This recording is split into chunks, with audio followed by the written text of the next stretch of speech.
Hello guys, hindi magandang gabi dahil pinasukan kami ng baha. Dumaan dun sa ilalim ng lababo. Yan o, tingnan mo sa likuran namin, bahang baha din. Hanggang sa labas o, tingnan mo, buti na lang yung aso, mataas ang tulungan. Yan mo o, bahang baha. O hanggang sa motor ko. O, pumasok ako ulit eh, para tulungan yung tatay ko sa likod, para takpan yung butas ng kanal. Dahil doon dumadaan ng tubig pagka sobrang taas ng tubig. So tinakpan ko ng tuwalya.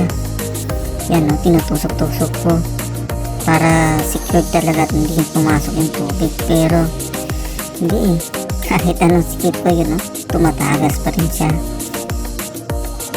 Ang lakas ng ng tubig, lakas ng ulan. Guys, tingnan nyo o. Kaya nga ito, naisipan ko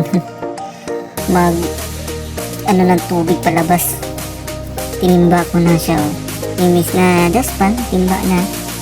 Dinadahan-dahan ko na lang kasi para bukas di na gaano kabahaan.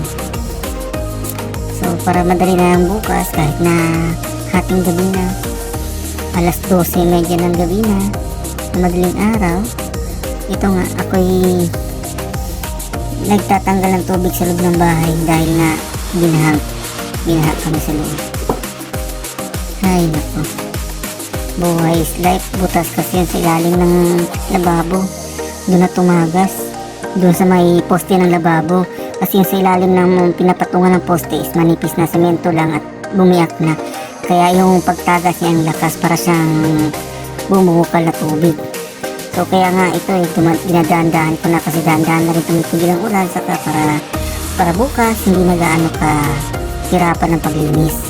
Ito, dinadahan-dahan ko na. Makikita nyo sa video ay dahan-dahan na rin bumababa yung tubig sa loob ng bahay. So kung makikita nyo, mababa na yung tubig, bumaba na talaga. So dahan-dahanin na natin ito para bukas ay hindi na gaano kahirap ang paglinis.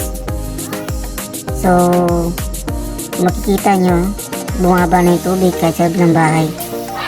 Kaya makikita nyo, konti-konti na lang talaga. Ayan ko.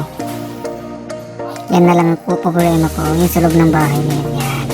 Ito nga guys, update sa loob ng bahay namin. So, wala na siya masyadong tubig, konting basa na lang sa ilalim ng floor mat. So, kailangan iangat ng floor mat kasi para hindi mangamoy. Dahil yung tubig dito ay galing sa labas ng bahay sa kanal. So, salamat sa panonood. Always keep safe. Bye!